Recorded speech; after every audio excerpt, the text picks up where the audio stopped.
Oh, good afternoon po. Ready uli. Kumusta na ho kayo? Ang topic ko natin today, yung mga sayang na oras sa Senado. Yung mga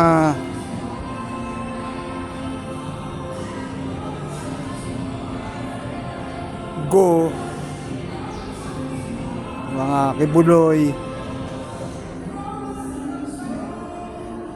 mga agila,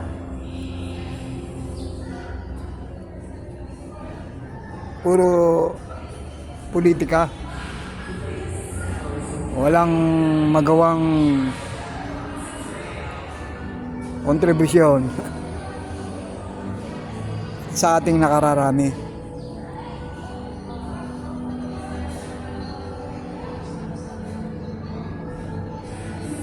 Dapat ang itouch nila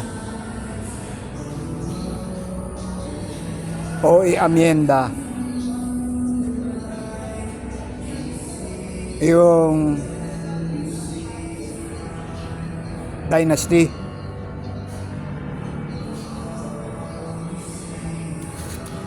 Maski sa Congress.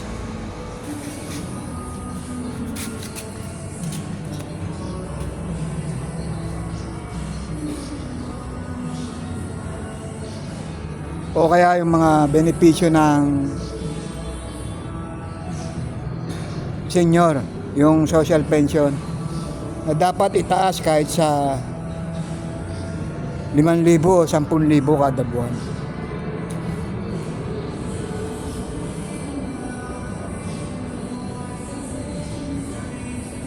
Yung katulad sa ibang bansa na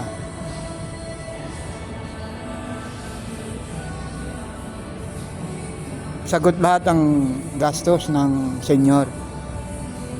Puro gobyerno. Buntis,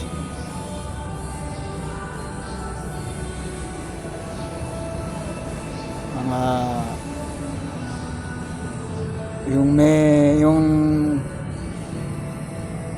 yung bigla na lang bumabagsak.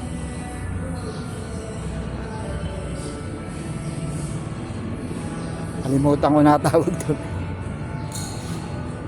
Nahihimatay. Lahat dyan may budget doon. 10 taon ako ron eh. 82 to 89. Epilepsy.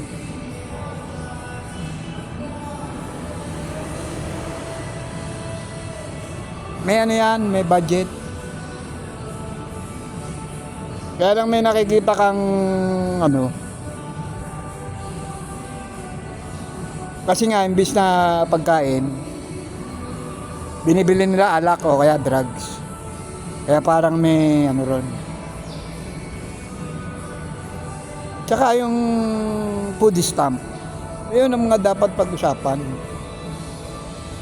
Social pension, food stamp, budget sa social care.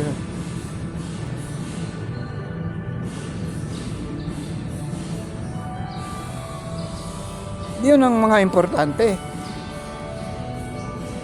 Eh, ang gaganda nga ng suot eh.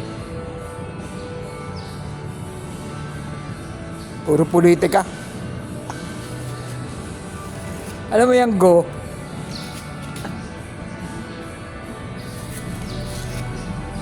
Yang go. Kasuhan na lang nila. Kasi Pilipino yan eh. Ang ano naman ang isip nila, spy.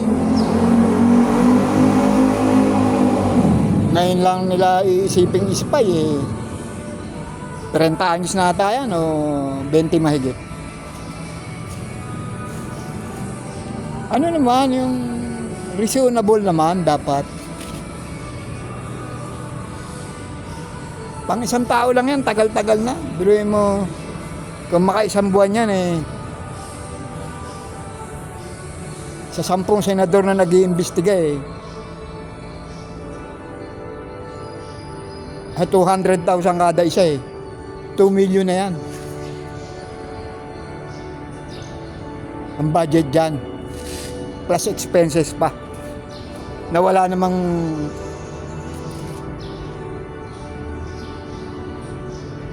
kahinatnan eh.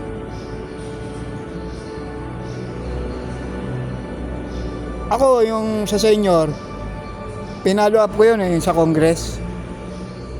Yung booklet, yung discount sa online. Salceda. May patawag-tawag pa sa telepono na walang sumagot. Wala naman eh. Walang nangyari. Kasi hanggang ngayon, may booklet. Hanggang ngayon, walang discount sa online ang senior. Natapos ang hearing, puro grandstanding, ganun pala yun.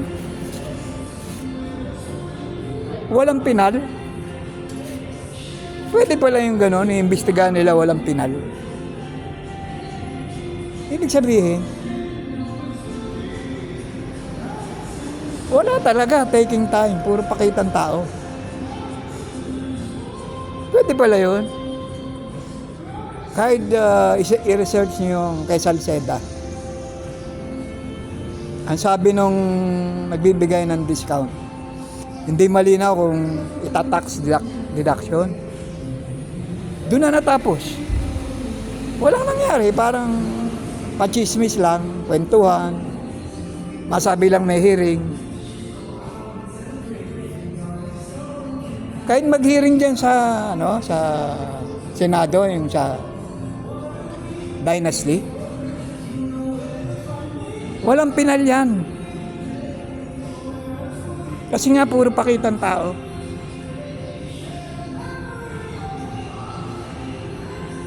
Ganun pala rito sa atin. Talagang, siyempre, malaki sweldo mo eh. Petics na lang, di ba? Ginagawa na lang chismisan yung Senado. Puro pang isang tao yung niimbestigahan. Wala rin. Pag-imbestiga man ng pangmaramihan, hindi tatapusin. Ganun pala. Kaya pala talagang walang mangyari sa atin. Dapat tapusan. Ang nangyayari,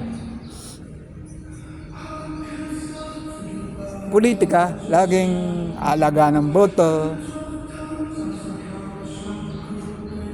Hindi nga nila mabawasan yung batas na babawasan yung sasakyan eh. Kasi natatakot silang hindi iboto. Yung mga luman-luman sasakyan, yung halimbawa bigyan ng expiration, wala man lang pag-propose nun eh. Kasi baka hindi iboto eh. Sayang ang Pilipinas. Dapat na lang eh, yung katulad kay Marcos nung araw. Constitutional Convention. Yung iba-ibang tao, ang pipiliin na lang o maaari.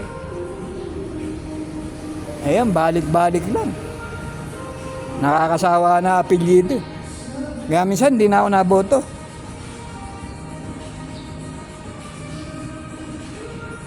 Kasi, yung kalaban ng mayor, hindi kilala. Tapos, tatambakan nila ng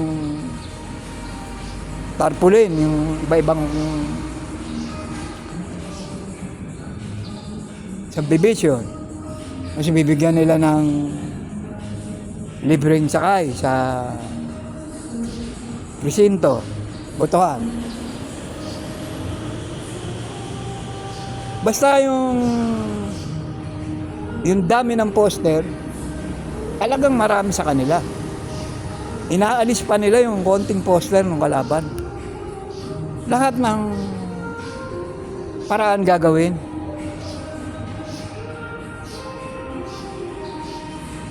Tapos ano na yan, kamada na. kongresista yung anak, senador yung nanay, puro katarantaduhan. Walang parehas. Ayaw mga hiya. Salamat po uli. Si Freddy Ulito. Talagang iba pagka nasasabi mo yung gusto mo. Ang laki ng iniluluwag ng dibdib mo. Sayang, dapat noon pa nag-vlog na ako nung nag-vlog. Maraming salamat po uli. Sana wag niyo akong kasawaan. Ka Freddy. Sa Las Piñas tayo. Thank you.